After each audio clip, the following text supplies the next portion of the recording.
Inevitably, if you're as famous as MKBHD, you're going to have a few haters. So if you saw his latest video, it's a bit controversial. And it's a review of the iPhone and iPhone 16 Pro, and he gives it mostly positive marks, except for it has nothing to do with the content of the video itself, or at least the review.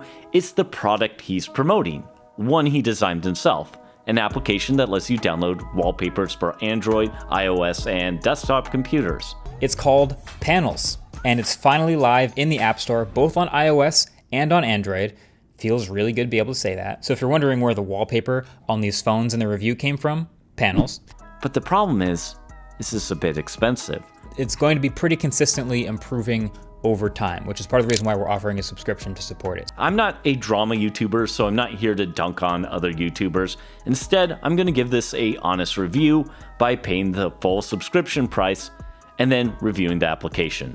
First, we need to clarify a few things, and you probably don't know who I am, and that's fine. I am not much of a YouTube merch guy. You probably can tell because I'm aging out of that demographic. I am not the target audience for this app. And what I mean is not that I don't think that Marquez is a fantastic YouTuber. He's a much better presenter than me. It's just that if I do this background I made 14 years ago on an iPhone 4 using a kaleidoscope app, taking a photo of a book cover called The Internet is a Playground by David Thorne. And I'd be lying if I didn't say that I didn't switch my background a little bit because I have different profiles. And here's General Sherman, which is a giant sequoia redwood.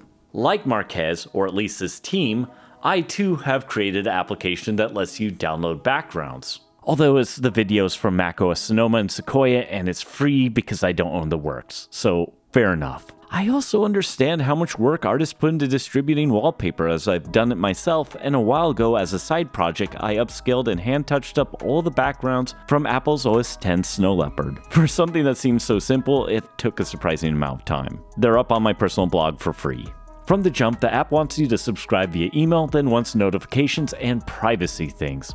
I'm sorry, Marquez, but nah. Then you are asked to select a few creators to follow, although I don't know who any of these people are, but that's probably a bigger reflection of me than anything else, and you can always change these later. Browsing the app is pretty basic. You just scroll, and then you can tap on the images you like to bring up a much larger preview image. The minute you want to download a wallpaper, it's either fork over money for a super high resolution version or watch 2 adverts for a smaller 1080p version. The ad watch experience is not pleasant. I had to manually click through twice to watch 2 45-second ads just to download a 1080p wallpaper. Now, if I want the full resolution image, it's either fork over $12 a month or $50 a year, although some of the artist packs are $8, which seems to contain 4 to 5 images. So it's somewhere between $2 to $1.60 per image. Half of the money that this application earns goes to the artist who created the wallpapers, so after Apple takes its 30% cut, the remaining money is then split 50-50 between the artist and Marquez's team. Although we don't know how this is divvied up between the many artists. You can argue about what's fair pay cuts, but there is beauty that you're funding the artist who made the image. This deserves praise, so praise I'm giving it. It's hard not to appreciate giving money to someone's art who you enjoy.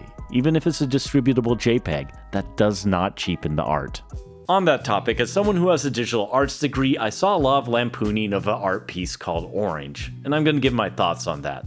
The piece in question is not a flat orange. It's a slight vignette, and there's a considered choice in the exact hues represented. It's a bold minimalist choice free of distraction, shape, or figure, and functions as a meditation on the color itself with subtle texture and depth. What makes it of interest is that it's not perfectly uniform and likely takes even a trained eye a second to register its imperfections. I need to be fair to you as the viewer and the artist because this is probably not translating very well through YouTube's compression. Would I honestly pay money for this wallpaper? Probably not. I have the prerequisite skills to recreate it myself, but say I didn't, or I just really like this artist and his work, I might pay $1 or $2 for it.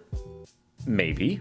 Many free wallpaper sites are spammy, often low quality, stolen, and barely curated or organized. But on the other end of the spectrum, there are sites that are perfectly okay, like Unsplash. They are free and pretty high quality. I've seen a lot of criticism directed at the app's UI, but I don't necessarily agree with it, as it's not bad, it's just bland. I don't hate it, but it certainly has that cross-platform feel as it's very vanilla, especially compared to Wallaroo by Iconfactory with its very beautifully done parallax scrolling. It's another premium wallpaper application. Notice how Wallaroo's UI just gets out of the way and makes it very easy to set the background. The information is there. If I just click the info button, then I can click the artist's name and it'll bring up other art by this artist. It looks and behaves like a native application. Both of these applications aspire to do the same thing. I appreciate the idea of human touch instead of being loads of shitty AI vomit or stolen assets. However, not all the backgrounds are the best, and some of the assets are from MKBHD employees like Adam. I don't mean to pick on this guy in particular, but it's stuck out since I recognize these places. There's a ho-hum photo of Smith Rock, a oddly cropped photo of Tom, Dick, and Harry from Mirror Lake on Mount Hood, and a behind the waterfall shot from Silver Falls State Park. He also has some random illustrations that are perfectly fine, but they just don't feel like they should be wallpaper. I don't want to come off as some sort of jerk by dismissing someone's art, but these aren't the level of quality that I associate with such a premium priced application. The pay structure feels all kinds out of whack. A subscription-based model is just not a good look at this point in time. Most people would be way more receptive, I think, to a pay-as-you-go structure.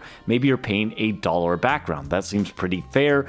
And then on top of that, you can buy collections for maybe $3 or $4, and you get more backgrounds for less money. While editing this, I realized I had a great metric for pricing. Check this out.